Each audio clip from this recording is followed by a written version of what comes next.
ole voi ni hi January ni somni pathum sang ni somni panga ni a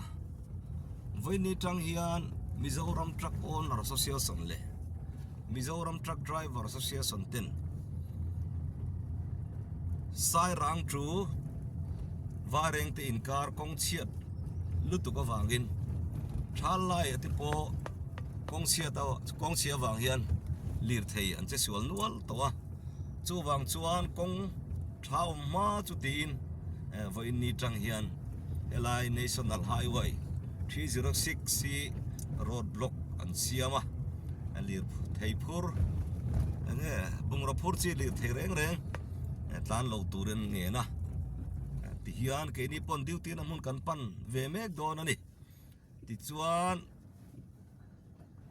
motor ruak ero hi chu chuk chawin kalphal ania ti chuan petrol phurchi tanker lam hi an tlan ring thei boka tiang chuan arwam man nan siama he kan muang hian lir thei po elaya tangkhang enge mozat chun oma ani hian kong a that ma chu kan tlan don to lo an ti sia chu wangin passenger phur lir thei te ro chu dan ani lem lova abung ro phur chi trakina phur chi howero chu chung lir thei te ro chu kal lo turin anin dang mek ani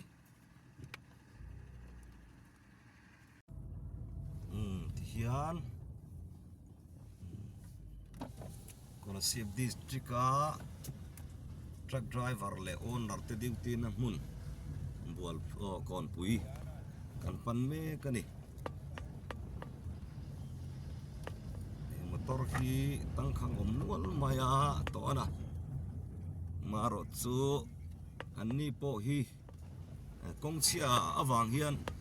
hei tun January thar ngot po hian lir thei hi somve lai kongchia hian tlu to a chuan kong thadu tu thawan ni wangin anni po hian a hriat thiam na thui tak an nei ani le ti khan lai duty na mun kan theng ta a enge an tum dan te an malak dan te kan zot don ani kan muang hian hei voin ni January ni somni pathum sang ni somni panga ani kan ti to kha ti chuan helaya kon puya Mizoram Truck Driver Association te Mizoram Truck Owner Association te kon pui Town Driver Association roi tu ten lo oma an road block chan te enge har sannan nei em ti te kan han in zot doni pone se ma saberin hei puzoma oma kon pui Town Driver Association President ania road block chante khongen mir hil fiat heyen kan Mizoram kong bi PWD chan bi lai kan ram kong pui kan ei ban lak na kong pui ber lai hi action tu ka kan ni en ko tu hi ani CIDCL le PWD tan nia ani CIDCL lampang hi chun si om dewa PWD lampang person hi at sabi lutuka ma an lak ve thuai theina turin voina hian roadblock kan siamani hei bulami hi ani sai ve thung sela ngai omaren sei kon pui Town Driver Association ami duty in charge voin ni a hian ni ve a chuan enge duty na hen har sanna tin tokem tok lem lo ve avai ho bok a hi double parking a hian kan buai dewati lo hi chu buai na kan nei lem lo ve lo mom lu tu ke enge ven lam duty din munte dareng za in chan le ungila te kan man lo deu kan dar sari khati kha dia kan man lo deu na tungin du am chon mem bare kan thok chok chalowa voin hian ma se akal sun sun ate lung ru tak le tiang hian kan om ani an lo mo me secretary ber hi zot le taila enge helama pressure te na em in bua sai na har san te ne em cái buat sai na hi ne ai min hu angin chia avang hianin tun hi tum thum na nia road block kan nei hi i MTOA te MTDA atrang te a min be se le min ngen angin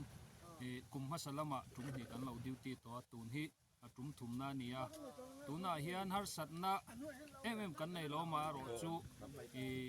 adan tur chin la ya hianin temin i har satna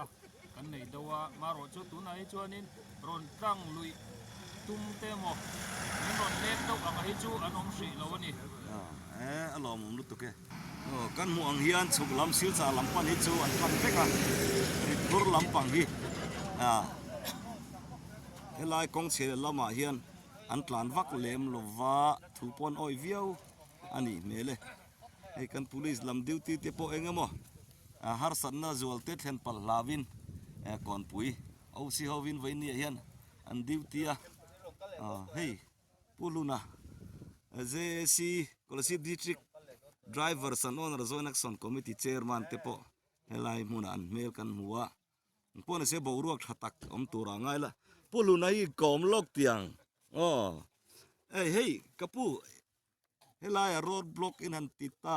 ti mayang ne ri phurte kal lo tura in ngen na hian hasan in nem hasan na me mom lo i amaro chu kan ko da la hiam bung ra purbik chau kan neng lo kan hasan na ber zo ni kong le PWD ho ina sanction paisa mizoram sarkar in paisa nan pek thei lo hi kan har sat na zo kan ya motor in dan chung chang a hen chun har sat na lo i ten he tanga kan han biak ronin department hian in mizoram sarkar in paisa nei lo nge a kong maintenance tur hian paisa nei lo zo pi to kan chu lo chu dai chu kan problem yan zo kan ni a kong motor han in dan chung chang a hian chuan thatakin driver te hian kong che tlan hin ning em em a tlan lo tur kan ti hian an ding hal mai an zong em em min support em em kan driver pui te chung a polom thu kan soi bok ani ti chuan ani le eng chen nge hemi road block hi kalpuin tum hi a soi thei lo kan sarkar te hian in eng tiang ang chen nge kan road block hi kan kong en kol na tur hian sanction te hi min pe theyang em ain kol na tur sum te kong chia te hi min siam sak theyang em ti a zir te pon yam chu le in kom na hun thatak min pe ka wangin chunga kan lo me kai po ka lo me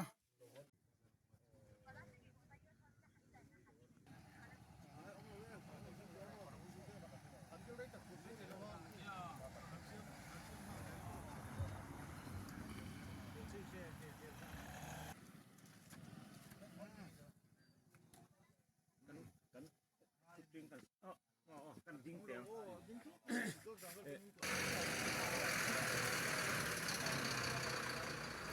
ini somni pathum January sang ni le somni panga ania tuna he Mizoram Truck Driver Association MTDA le Mizoram Truck Owner Association MTOA ten vaireng te tru sarang in kar kong chiat na satawangin kong thangiatin tuna hian road block an siam meka bungra phurlo motor ruak te engma andang chuang lem lova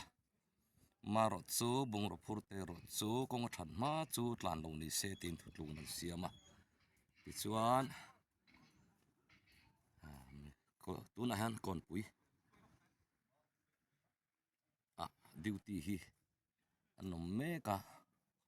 ti chuan hei MTO R52 te MTD R52 te po lai muna henan oma ti chuan bungra phur chui ni lem lo passenger phur Mexicap ti te bus ting ti chi te khachu engma dan ani len wa ti hian helai muna hian kon pui civil SDO in magistrate in thut sila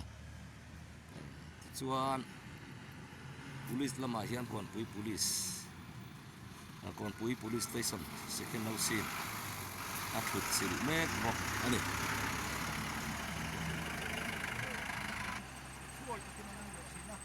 lai hian chon har sat na om lo kong chia hi kan ning ka em maya chuan kan ki lo chuan ina ni wa ha chuan cover ko da thu ni lo ya a tak nei ni zia lom